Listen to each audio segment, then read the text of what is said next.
Hi everyone, we are in episode 7 of our Friends of Fear series, and we're with my friend Chloe this time.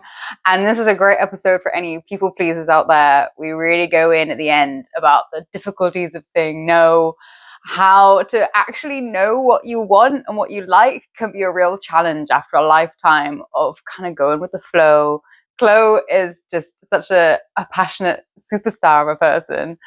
She is a project manager and also just so many creative outlets and always wanting to be trying new things. She does a lot of martial arts, a lot of dancing, a lot of enjoying life with friends.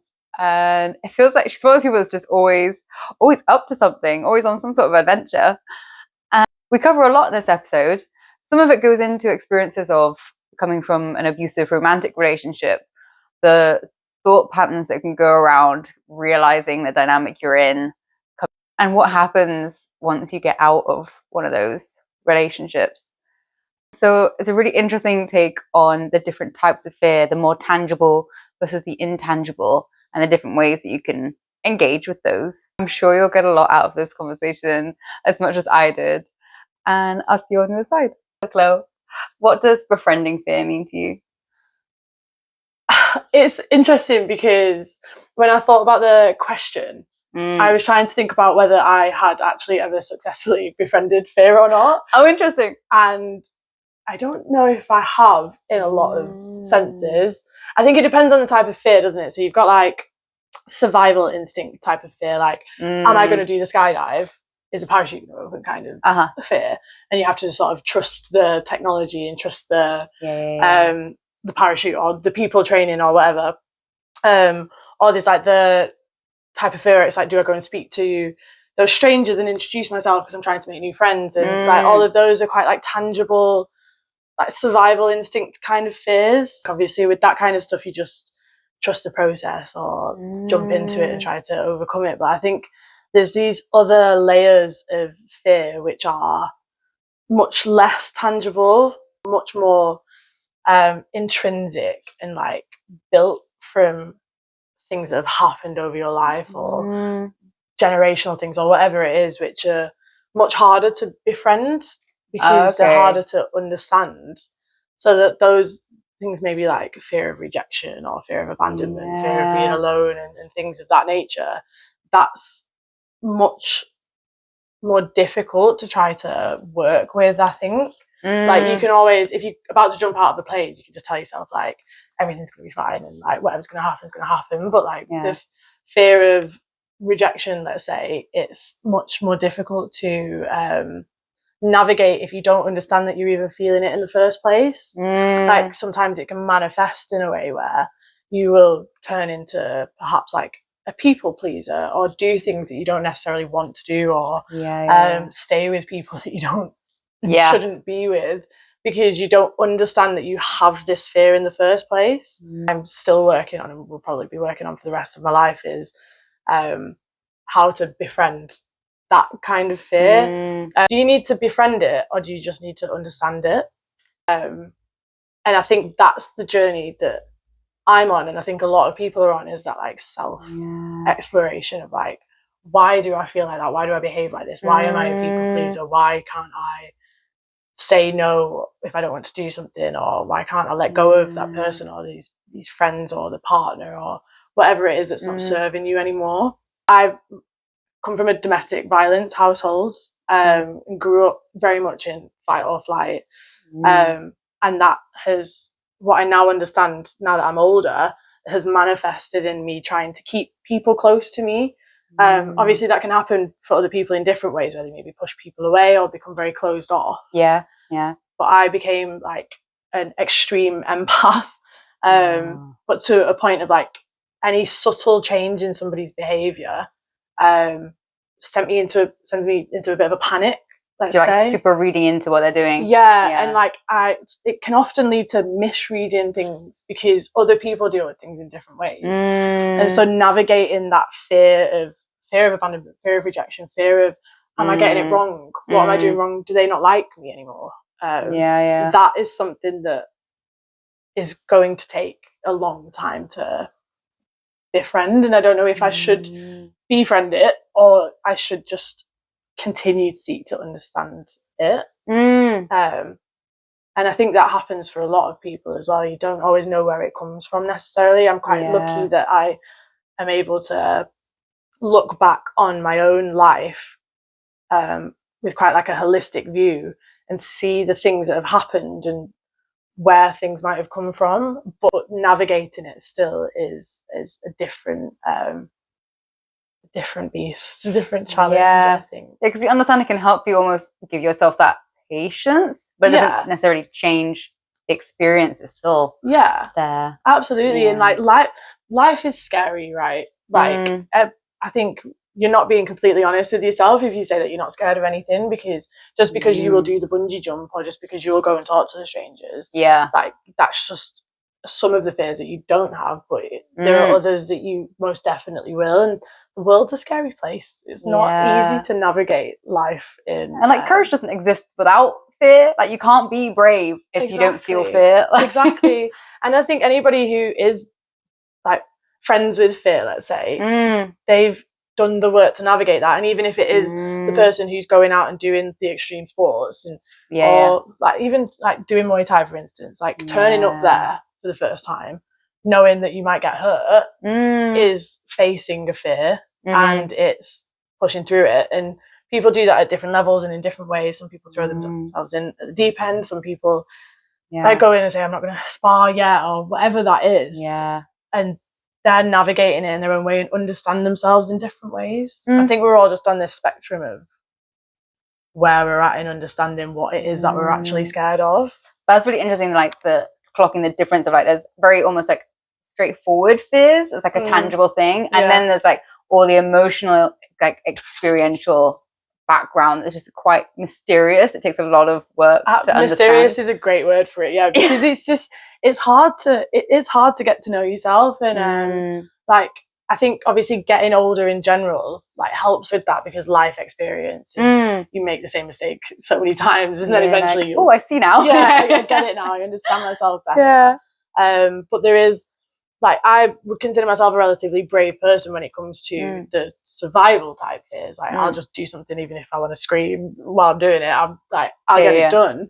But there are other things which I'm absolutely petrified of, and like those are the more sort of intrinsic, like intuitive type fears, like especially people orientated. I've absolutely kept people in my life who shouldn't be there 1,000 times over the years, because I'm more scared of what's on the other side of that being unknown than I am of what's in front of me, and I can see it and I can try to navigate it, I can try to fix it and make it better. But I can't make something better on the other side of that if I don't know what it's going to be. I'm hearing it's almost like a control. Absolutely. Yeah, absolutely. Personally, I don't want to be sort of disliked, maybe. I'm like constantly thinking like, am I going to get something wrong? Like, am I going to say the wrong thing? Am I going to do the wrong thing? And I think my version of trying to befriend that over the years has been more like, who cares if somebody doesn't like you? They're not like, oh, who cares if that person is not going to be in your life? I mean, not who cares, that's probably a little bit harsh, but more like, just trust yourself. Trust that you're going to be okay. You've survived X amount of things already. You will continue to survive them. Absolutely. Like, the other side of this isn't always worse. More often than not, it's been better when you face the fear and you let go of the person or leave the job or whatever the thing is that you're scared of. The change happening around usually has been better on the other side of it, because you've gone, oh, I can do this. How do you feel when the change isn't what you wanted? I'm horrible. It's never going to be like, you're never going to know what's about to happen, are you? But like, when we talk about things like trusting your gut, even if something's going to be more difficult or it's not what you expected, at least you've done something. And I think what I'm trying to get to in my own life is to be able to just do something about anything most of the time. Like, if I can navigate my way out of something that I'm not enjoying or isn't serving me, then I can move into something that is, even if that initial phase of it is really difficult or challenging. Like I got made redundant last year, and it's really scary, but you have to kind of take the bull by the horn sometimes and be like, okay, I'm gonna make the best of this. And it was a shit show to begin with. Am I allowed to swear? Yeah. It was a shit show, and I was panicking like inside and trying to look brave on the outside, like everything's going to be fine. But I didn't know for certain that it was, and initially it wasn't fine. Trust yourself. Yeah, I think that's the main thing. Is like with the survival ones that I was mentioning before, like that's about trusting other people or trusting the equipment or whatever it is that you're doing. Or in Muay Thai, you're trusting the coaches and your training partners. Whereas the internal ones, that's where self-trust comes in. You have to just be like, I'm going to be able to get through whatever is going to be thrown at me here. I think that's a really difficult place to get to for a lot of people. And that's just like quite a profound realization, the difference of like trusting other people to be able to do something versus trusting yourself. Wow. Because self-reliance is like, you can't always trust other people to be there for you in life. Like not everybody's got to look after themselves first and foremost. So like if you can get to a point of being like, here's a decision that I need to make.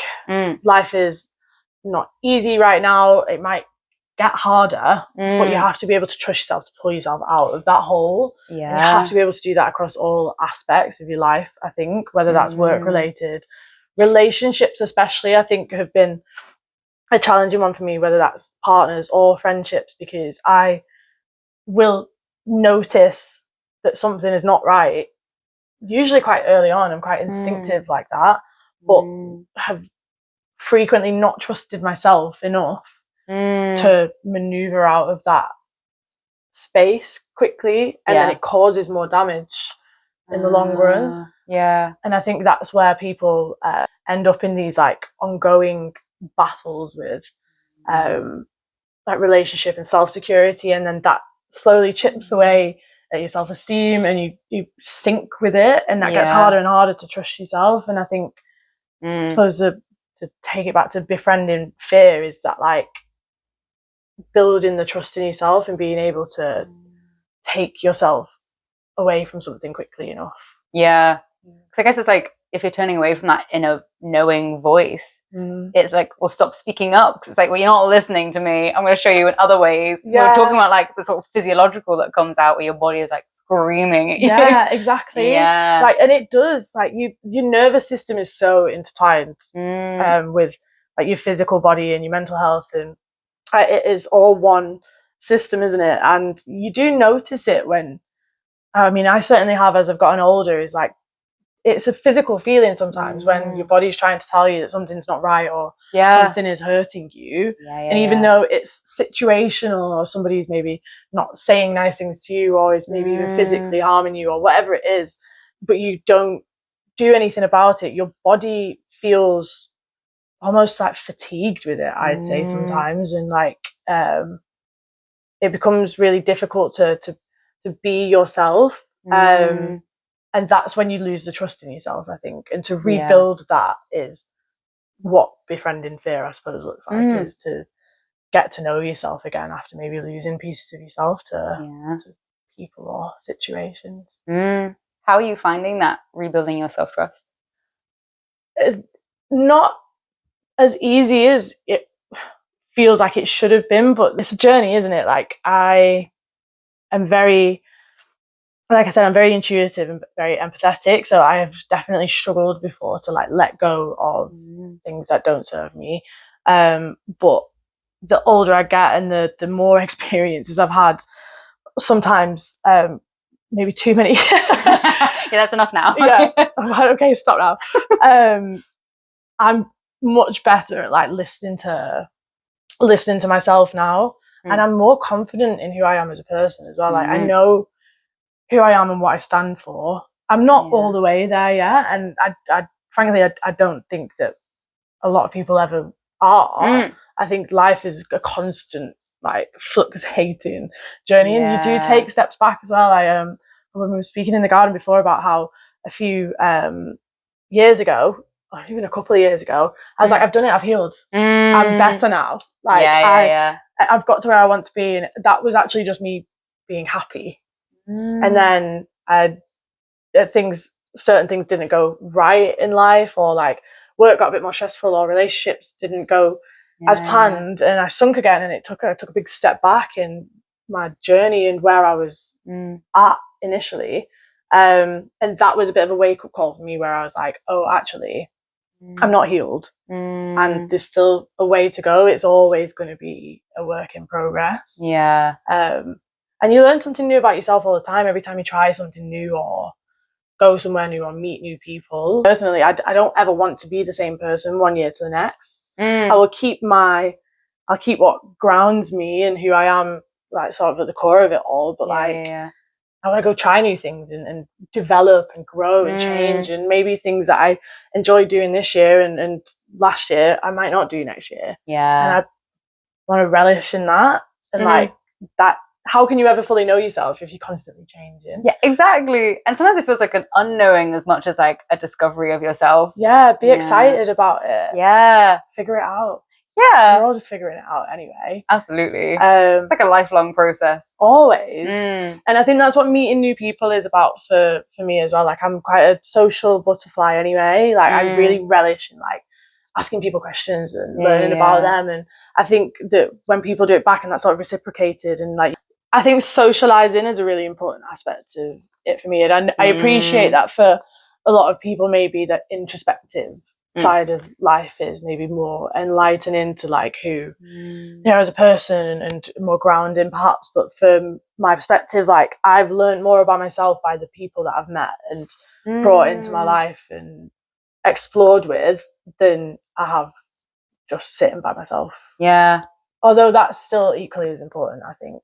But like the balance of it. The combination of the two, I think, is like really integral for me in learning about myself, because people tell you about yourself as well, don't they?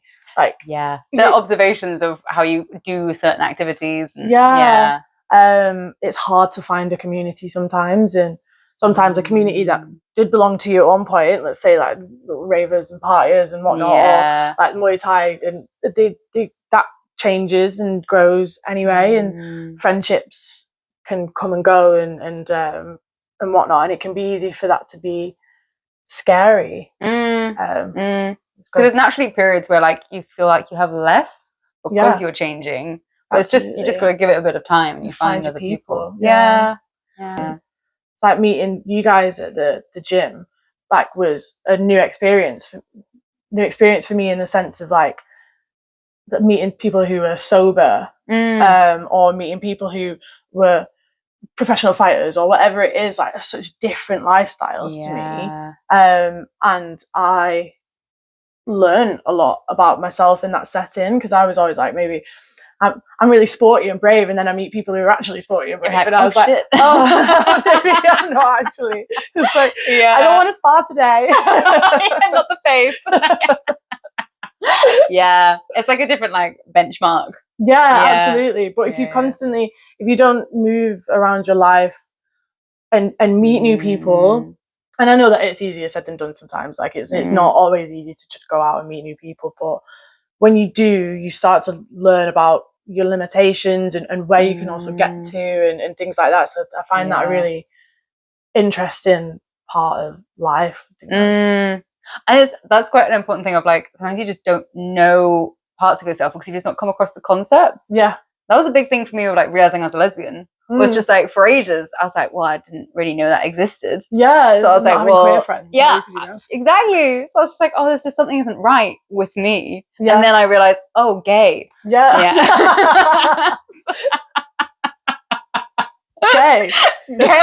Duh. It's interesting though. Like, I was in a relationship in my early 20s, and prior to that, I was really like outgoing and quite quirky and like very like comfortable in myself. I'd wear strange clothes and I became really isolated and a bit of a shell of myself, and didn't really understand like why I felt so like restrained. And I started dressing like, not that there's a problem with dressing normal, but I wasn't expressing myself in any kind of creative way. And then coming out of that relationship and like meeting a group of people who were a bit quirky and were like outgoing and wore whatever they wanted and went out dancing and like were loud and like proud about it and queer and like just this like diverse range of people, I was like, oh, that's it. That's what I was missing. And it's not that it was, I mean, they're beautiful people. It's not that it was them specifically that I was missing. It was community. It was finding people. It was like not sitting. Feeling aligned with others. Yeah. And like that changes and grows. And like, obviously I met you, like I said, at the gym, and that's a new community of people who've shown me different things and helped me experience new parts of myself. Yeah. But to have come out of that relationship wondering whether I was just maybe like destined to be alone and a bit sad, or whether there was something wrong with me, and I was like, oh no, there wasn't. I just wasn't. Yeah. I wasn't out there. I was just in here all the time, and I think that's the point I was going a very long way around trying to get to. Is that like that community thing? It's not about a specific set of people. It's about going and allowing other people to sort of let you in a little bit and let you become yourself. People you can be yourself around. Yeah, exposing yourself to these places where that can happen. Yeah, absolutely. Like the gay. Like the gay. Can you tell me the first time you worked through fear?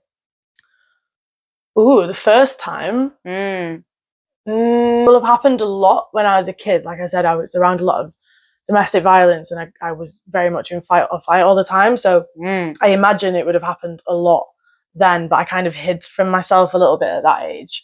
The first time I can really remember doing it actually wasn't that long ago. I used to walk past the kickboxing gym on my way to the tram stop near my house, and I could hear them all like hitting the pads and like blah blah blah. And I was like, I really want to try that. I really want to. But I was so terrified of going in. I was like, what if I'm rubbish? What if I'm really unfit? What if everybody thinks I'm weird? What if it's like loads of kids and I'm the only oldest person in the room? And like just really like all these what ifs. Yeah. Yeah. And I remember just one day I was sat at home and I'd like text the number that I'd seen, and the guy, Chris, who was the coach there, messaged me back, and he was like, just come. Like, he was so blunt. He's a very like strict kickboxing kind of guy. He was like, just come, try it. And I was like, okay, oh my god. I got myself so worked up about it, and I'm like stood outside and I'm shaking, and I didn't like make eye contact with anybody, and I was like, oh my god, this is horrible, I hate it. And I came out and I was absolutely gassed. I was like, I was unfit, and it was really hard, but I was like, nobody was mean to me, nobody laughed at me, I wasn't the worst person in the room, I wasn't the most unfit person in the room. And I feel really good about myself.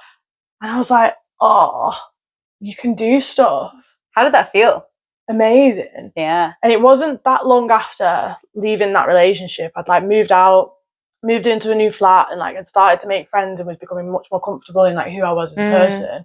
But I still was like scared of doing things like solo traveling or trying a new sport or trying a new anything really. I was nervous of life. Everything made me quite like, oh god, it could be really bad though. Yeah. And that moment was quite like a switch moment for me, where I was like, it doesn't have to be scary. It is scary. Like, it's horrible trying the new thing sometimes, because you don't know what's on the other side of it. But that really opened a window for me. And then I have been solo traveling, and I have tried loads of new things, and I'm ready to do a skydive. And do you know what I mean? Like, it made me realize that was up here, and like, what's the worst that can happen?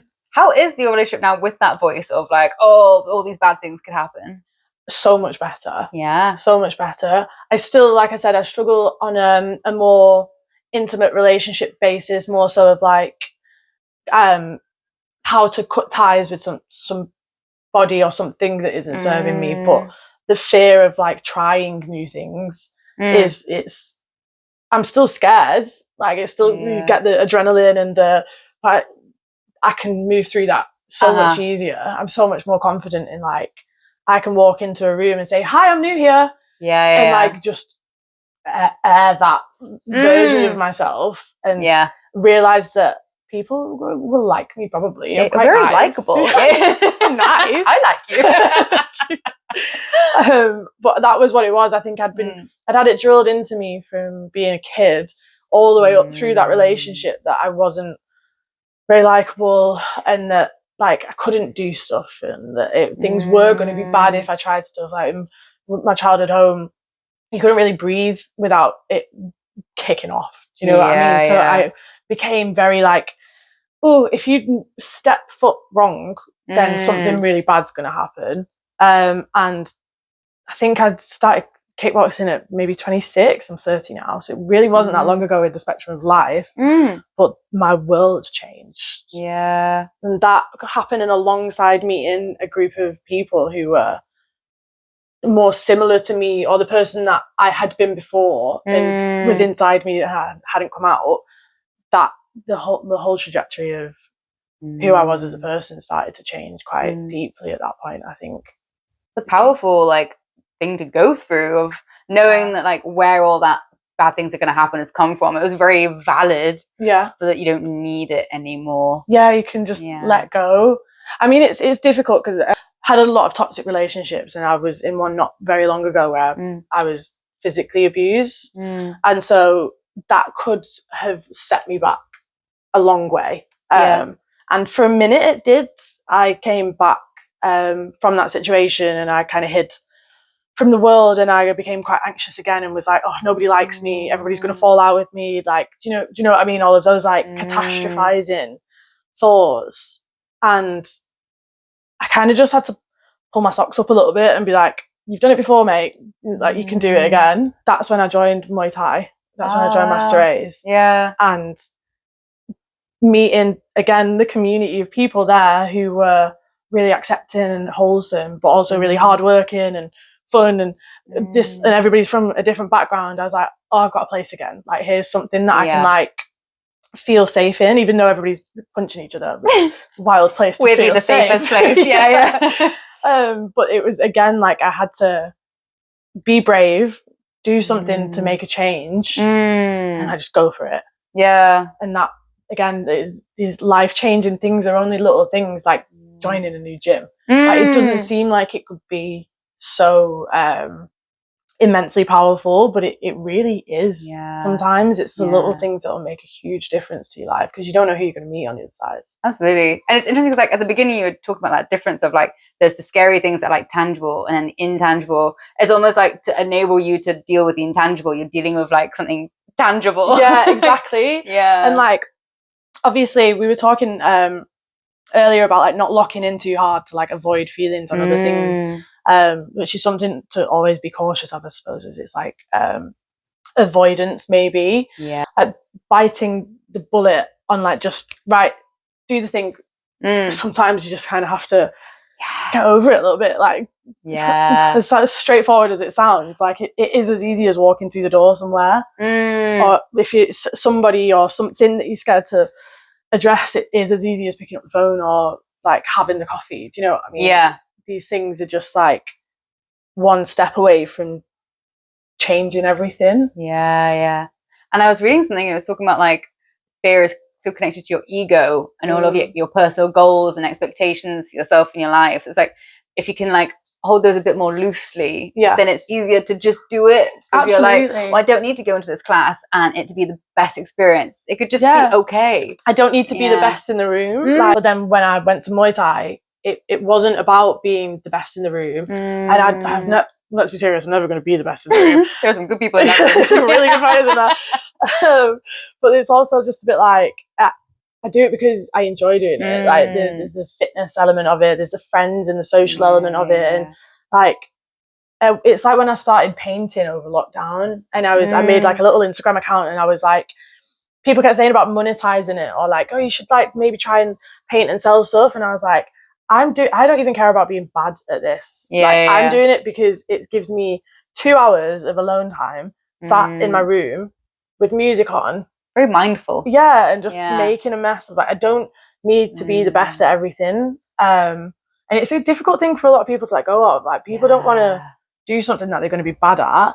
My mum, when I was a kid, tried to take me to a dance class. And same with swimming, actually. They tried to put me in like the beginners.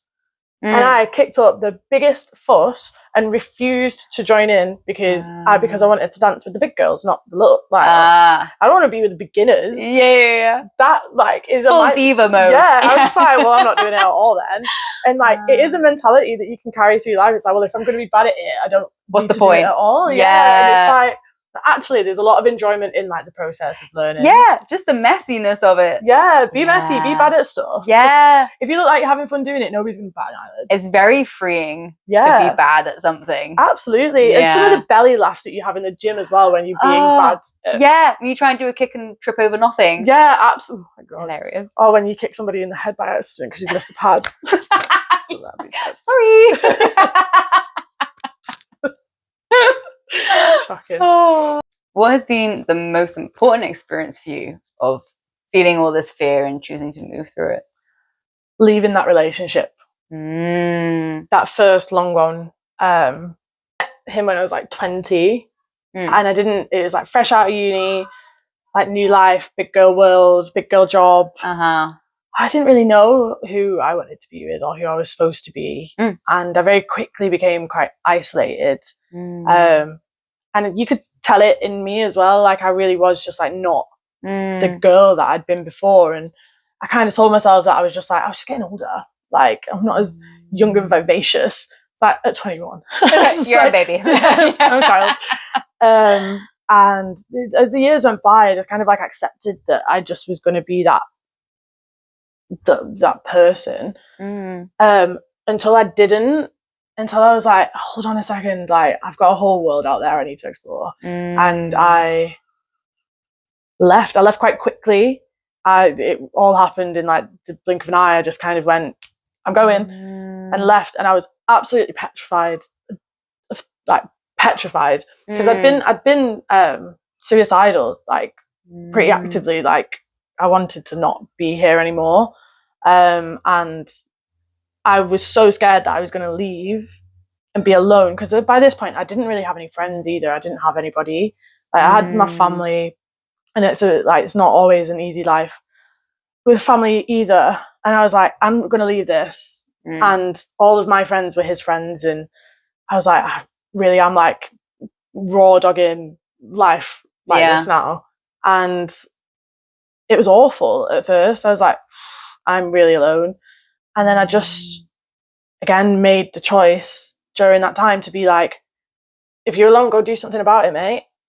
And I just started putting myself out there and met my two best friends quite quickly, just by being present in like places and being like, I'm going to go meet new people and just be like, hi, I'm Chloe. It like snowballed from there, and all of a sudden all of these things that had been absolutely terrifying were not there anymore. But that was then when I got to the point where I was like, I'm healed. I was like, I haven't addressed anything yet. Just made some friends. Just no longer in a toxic abusive relationship. Yeah, basically. It was going to be bad to stay, and I probably would have resulted in way worse happening. But like the leaving part of it was scary too. It was just all of it was a big deal. How did you know you had like the almost like capacity to leave? Honestly, it was not. It started to become not a choice. I was like, if I stay here, I'm going to do something really bad. Because I couldn't take it anymore. I was so I just wasn't myself anymore. And I think the capacity came from, you're not going to make it anyway if you stay here. So what's on the other side is not going to be any worse. And it was, I don't know where I pulled the strength from. I don't think I gave myself enough time to choose. So I wanted to leave for, I wanted to leave for a really long time. But the actual decision part of it came like really quickly, like almost suddenly.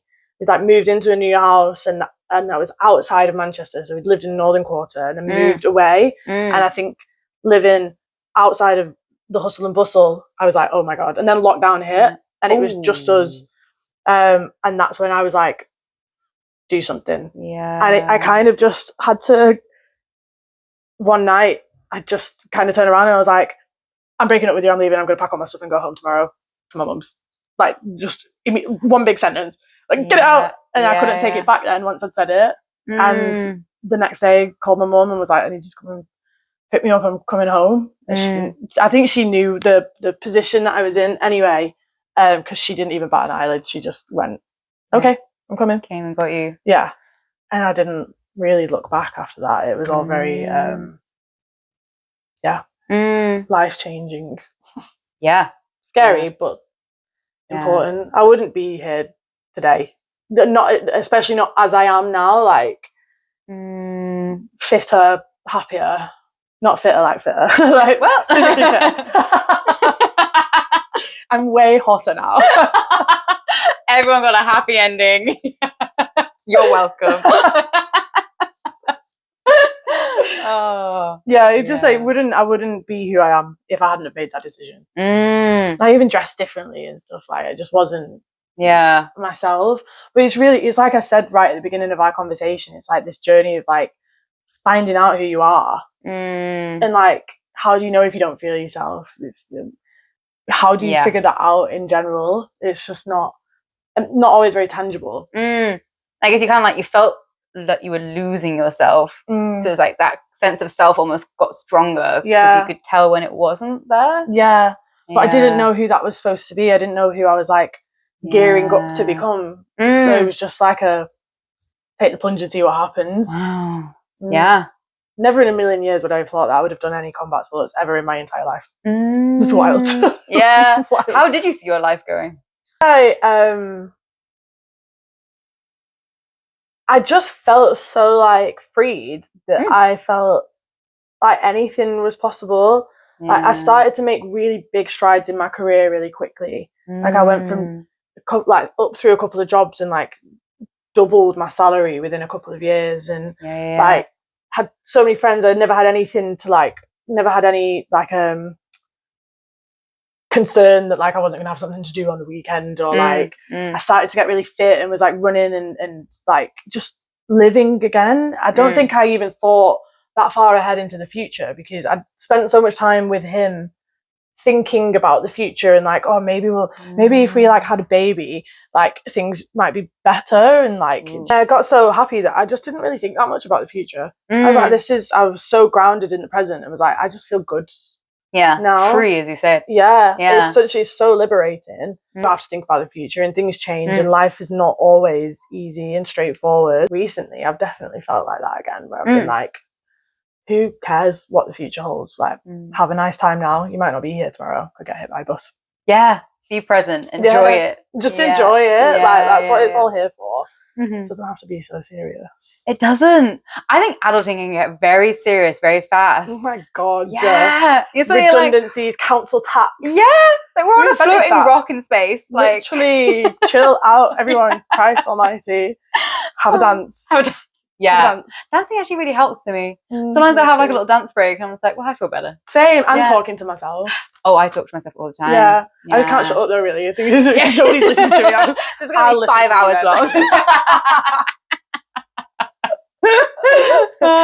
How has this impacted you now? If I'm being completely honest, I went through that period of like elation, like the world is my oyster, I can do anything I want. And then shit hits the fan again sometimes, and you're like, okay, it's not all like glitter and rainbows.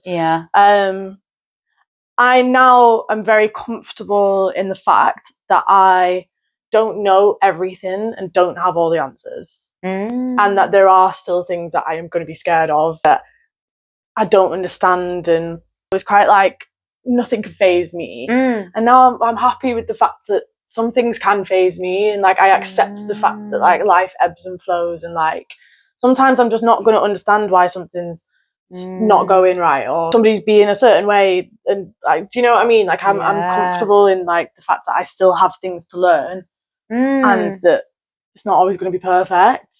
That's really interesting, because like, earlier you were talking about like you needed to be in control. Now it sounds like almost like your relationship changes. Like it's changed with that. Like you're happy to not be in control and like, let things calm. To an extent, definitely. I think I'm always going to struggle with that. Like oh God, what can I do to fix everything and make sure everything's better? But being able to say, I don't know. I don't know what I want. I don't know what I should do. I don't know what you should do. Don't know what's going to happen next. I'm all right with that, I think. And that might change again, like as life maybe gets more difficult or people come and go. Like it's not easy.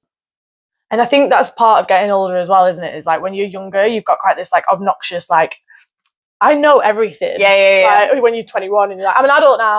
And then you're 30 and you're like, I'm still a baby. I'm a child. Oh, and I've had like people in their like 40s tell me like, I remember when I was in my 30s, I felt like I was in my power, and now I'm like, bitch, please. Yeah, and literally. I'm like, oh yeah, I was starting to feel like I was in my power actually.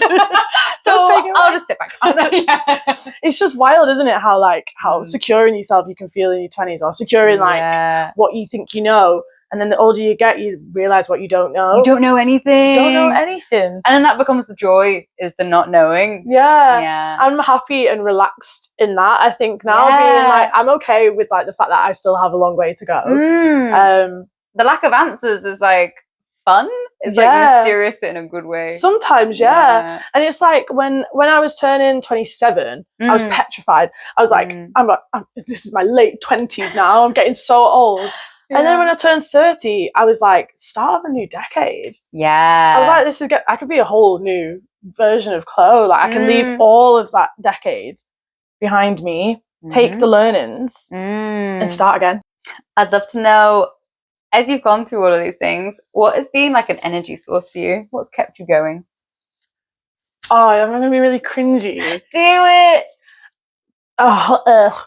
Probably. Love? Oh my God. God, I wish it was love. I've had a hard time with that. Probably like music. Oh God, I actually hate the fact that I've just said that out loud. Do you know when you said before, like you love a little dance? Like I genuinely am so energized by music. What sort of music? Or like all music? Just whatever I'm in the mood for at the time. I love going out for a dance, but I love also having a little dance in my house and like exercising with music on. Like it sounds so cringy. I actually hate that I've just said it out loud, but it probably is that. That and friends, like people. I need minutes to like recharge my social battery, a lot. So sometimes I'll take like a whole weekend and just don't contact me. I'm like recharging, incubating. But I'm so energized by other people. Like I'll come away from today and I'll be like dancing home. And I'll be like, this has been really good, blah blah blah, because I just love talking to people and like learning about them, and that's what keeps me going through everything. What is behind that cringe feeling? I don't know. It just sounded really cliche. Do you not think? Music makes the world go around. Shut up. I think it's cute. It is cute. Okay. Yeah. It's cute again. One more time. So, what makes you... It's more just because like I'll stick songs on all the time if you're feeling good, if I'm feeling bad. Like there's not usually a quiet moment for me where I don't have it on. Maybe I'm avoiding, actually.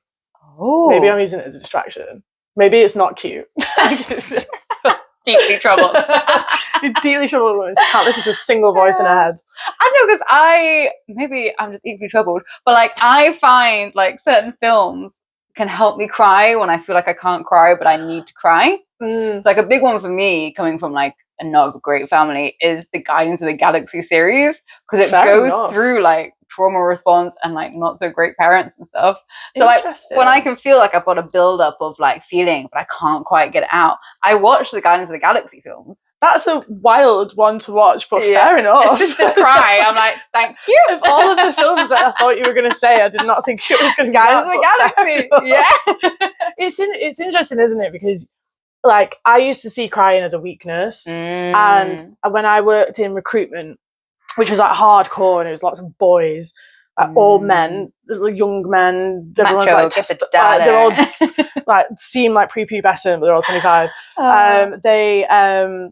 I used to cry a lot in work, like always. I cried a lot. Stress environment. Yeah. And I'd be like told that you're too emotional, you're too sensitive, and I've always cried a lot. So I used to try and like hold it in. First of all, if you're crying all the time, something's wrong. Like in terms of like maybe your body's trying to tell you something. If you can't hold your tears in, like maybe it's because you're crying for a reason. It's not over emotional. Like it's actually a huge outlet. And sometimes, like you said, when you're overdue a cry and you can't cry, the release of having a huge cry is like, it feels amazing. It's a natural bodily response to like the chemicals of your feelings. 100%. Yeah. It shouldn't feel so good, but it does. It's very cathartic. When you've had like a big one and you're all like empty with crying and you're like, that was needed. I'm replenished. Yeah. Yeah. I love a big cry. Then have like a little hot sippy tea. Yeah. Wrap up in a blanket. Yeah. Like, thank you, Carmen. Although I get really snotty. Oh, you're a snotty crier. I'm a snotty crier. Very cute. Maybe that's why they didn't want me to cry in work. They're like, it's snot everywhere. Like, stop that. But it is that thing of like the whole you're too emotional thing. Like, what is too emotional? Yeah. What does that mean? Anything with a 2 in front, I'm like, well, too much for someone or something. Yeah. But I've got a different scale that I'm measuring myself on. Yeah, exactly. Right. I don't think I cry as much recently, but maybe that's a reflection of things being a bit better. I suppose. In a better place. Yeah. Yeah. More regulated. Yeah. I think that's kind of what you're saying of like, it's good to have, even as like extroverted people, to have some time to yourself. Definitely. To actually clock in with how you're feeling. 100%. Like my friend said to me a few weeks ago, you just love a party. Like you love to, and I was like, oh, I need to go and check in with myself after that. Because I'm like, sometimes I will stay in like a setting with people and be fun and like be my best social version of myself. And then I might come away from it and usually maybe not check in with myself enough. But then I think it happened a couple of weekends ago where I came back from somewhere and I was like, was I actually enjoying myself, or did I just look like I was enjoying myself? Yeah. And I don't think I've done that often enough over my life. Just checking in. Yeah, or am I just doing it because it's what people expect of me and it's what everybody else wants to do or wants me to do? Yeah. Like that sense of self again thing is like, what do I actually want to do right now? I think I've gotten better at it, but I'm still not quite there yet. I'm good at it with close friends. I'll be like, I'm really not feeling up to hanging out this weekend. But maybe in like a different setting, like maybe you should have gone home an hour ago, but you've not actually left because you're like, why? What do you want from this situation? What do you think is the like answer to that? Probably people pleasing again. I don't ever want to say, no, I don't want to do this. Unless I'm really comfortable with you, which I suppose is a safe space that some people provide. Whereas in a wider setting, like I don't really like to say no. When I used to party, like taking it too far because my body's told me ages ago, and my head was like 3 hours ago, I don't want to be here anymore. But everyone's like, no, I want more drink. You stay. Yeah. Or like going for the drink in the first place that you didn't want to go for. Yeah. Like you don't want to say no. You just turned away from that voice. I've done that a lot over the years with a lot of people, I think. Relationships as well, like just been like, no, what do you want to do? And it's always what they want or put them on a pedestal almost, not like sit with, hold on a second, what exactly do I want to do right now? I found it quite hard to answer that question like not that many years ago of like, if people said like, what do you want to do? It would feel, I genuinely don't know because I would just always try and be harmonious with like everyone else. And people think you're being like awkward. It's like, I don't know. And it's like, I'm not being indecisive. I can't physically feel in myself what I should do right now. It's almost like this, like I need somebody to tell me what the right thing to do is, and I'll just do that. I can find what I like within that framework. Yeah. And I had to like some close friends be like, oh, you're great, you always like go with the flow, you're always down for whatever. And now I'm like, oh my god, red flag. She needs some healing. That's exactly the same. I can make a decision. I don't have like decision paralysis, but in that setting I really do, where I'm like, it's not that I'm like not saying something, it's that I really can't figure out where to go with this. Exactly. What do you do in your life now to give yourself a bit more like grace, a bit more ease? I do take more time to myself. I say no way more than I ever did. Brilliant. And I try not to overshare as much. A friend said to me not that long ago, like not everybody needs to know everything about you. I found it difficult throughout my life because I've had an awful lot of traumatic things happen to me. I think my way of protecting myself almost was to make sure to tell everybody everything so that they understand me, and I felt like maybe that would like protect me. It's like a subconscious effort to be like, if I tell people what happened, then they'll get me, so that they won't like dislike me. I will still do my best to like be a good version of myself, which I think I've done an okay job of most of the time. But more like, if you understand me, you might not leave me, or you might not reject me, or you might not be hurtful to me because you don't want to hurt me because I've been vulnerable. Yeah. It doesn't actually always work like that. And a good friend like kind of pulled me to the side a little bit and was like, not everybody needs to know everything. That's your safety, and that your close people should, but it doesn't work like that, and people can use these things against you. I was always a little bit naive with things like that.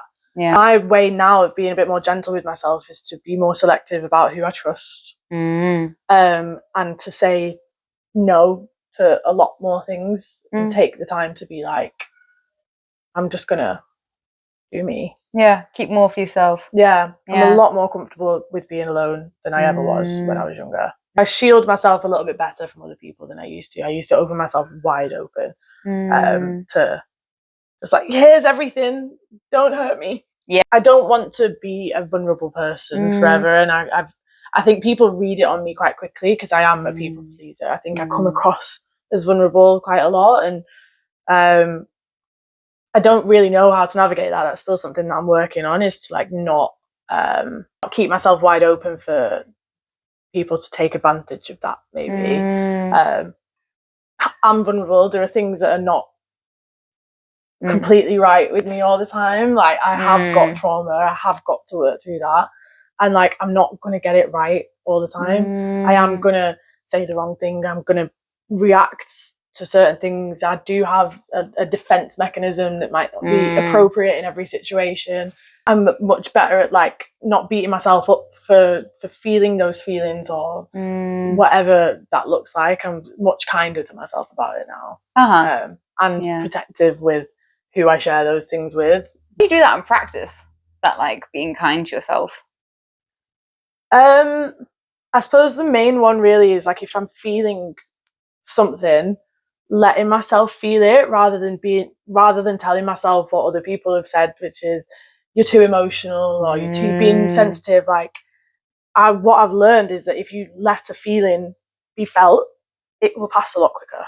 That kindness is like seeing how far you've already come. So I tell myself a lot, like, your life could be a lot different if you hadn't have done all of this work and tried all of those things and spoken to those new people and like made the big decisions. Like, I could be a lot worse off. And if I do have a slip up, or I ball something up, or I say the wrong thing, or I don't behave completely appropriately sometimes, like, it doesn't have to be the end of the world. Not everybody hates you because you fucked something up. Like, I think that's more it, actually. Trying to tell myself that not everybody hates me all the time. That's been a big one. I'm very, very conscious of what people think of me, and I think my version of trying to be kinder to myself now is to stop caring as much what people think. Like, if they love me and understand me, they'll still be there even if I mess something up sometimes. Or I'm not having a perfect day. 100%. The right people stay because they see the whole you rather than like what you've done in this specific moment. Yeah, exactly. You can communicate, I'm not okay, or I'm sorry, or whatever it is, and they'll still be there if they're worth being there. And I like that you've changed the voice in your head from being like, you're too much, you're too whatever, to just like, this is just you, it's fine. And it rears its head sometimes. I think it's natural, isn't it? People are often mean to themselves. A little voice in their heads tries to tell them things that aren't necessarily true, and like, it's a work in progress all the time to be like, to talk yourself down from that cliff edge. But it gets easier. Definitely. It's like anything, just practice. It's like, it's not life's tough, and we need to give ourselves a little bit of like space to feel that sometimes, and not just crack on and pretend that you're perfect, everything's and you're perfect. not bothered by anything. Yeah. Yeah. Have the meltdown if you need to have the meltdown. It's okay. Well, they talk about that with like anger, that's like repressing it is bad because it's in your body, you're attacking yourself. But then also like blurting out in rage is also bad. Yeah. So that you just need to like allow it to express, like connect with it. Exactly. And then either do something with it or let it go. We just don't need to fight all of the feelings all the time. Yeah. Like, they're there to be felt. It's what makes us human. So that's where anxiety comes from. All the like tight muscles, the breathless, it's like anxiety. Yeah, it builds up and it does manifest physically a lot. Like, obviously, I've had troubles with my skin and psoriasis and like all sorts of things, and it comes from somewhere. Yeah. I used to not believe that. I used to think that stress was not like a clinical thing. And I was like, realize that it absolutely does have a physical impact on your body, and stress doesn't have to be because you've got a hard job. It can be because you're holding things in all the time. Yeah. And I think it comes to sometimes being like in your early 30s, because it's just then the accumulation is significant enough. You start to not be able to just turn away from it. Yeah, absolutely. You have to address it at some point. Yeah. But it doesn't always have to be, how do I fix this? It's just, how do I just get through it? How do I navigate it? Like, not everything has to be fixed. Yeah. The fixed energy is very like capitalist, macho. And it's all over the internet all the time, how to be a better version of yourself. Yeah. It's like, why don't you just be the version that you are now, and if the better version comes, like, evolve as need be. But if you learn to just like live and be present and love yourself now, you will probably automatically become a better version of yourself, because you're grounded and like enjoying yourself. Yeah, it's that same approach to life wherever you are. Yeah, exactly. Yeah. Everyone needs to loosen up. Yeah, relax, guys. I think we fixed everything there. Nailed all topics. Final 2 questions. Okay. So the first one is, how do you imagine the next phase of your life? I really wish I was one of the people that had like a 5-year plan, but I absolutely don't, and I don't want one. No. No, I don't want one. Maybe I do sometimes. Depends on the day. I'm gonna take it easy. Like, the next phase of my life is going to be slower and more considered. I've done a lot of rushing around. I've done a lot of looking for things and seeking resolve, like trying to maneuver things, and I'm just going to let stuff happen, I think. Yeah. I like that. Yeah. I feel more relaxed even just listening to it. I'm like, it's like meditative state. Like, oh yeah, I have another question. Yeah, I think it's easier said than done, isn't it? But like, I want to be more considered with that. I mean, I've said that and I've just signed up to a marathon, so I don't know how I'm going to slow down doing that. But like, stop looking for things. Yeah. Like, not everything has to be a progression. I don't need to find a relationship or like just, I don't need to be doing more. Like, I want an easy life for the next few years. Yeah. It sounds very grounding, just to be like, this is where I am. Exactly. Yeah. I've had a lot of things happen in my life and a lot of things to navigate, and I think insofar as like being a 30-year-old, I have done all right so far, but a lot of it has been like high pressure, like get an even better job and do more and find more friends and like settle down with somebody, and like constant mission. Yeah, I don't need that anymore. Like, life is too short. Like, my health and my headspace is more important. So yeah, in short, I'm going to slow down. Our final question is, what like most important life lesson have you gained that you'd love to like share with people? Probably slow down again. Like, enjoy yourself. Yeah. Not everything needs fixing. Not everything needs to be.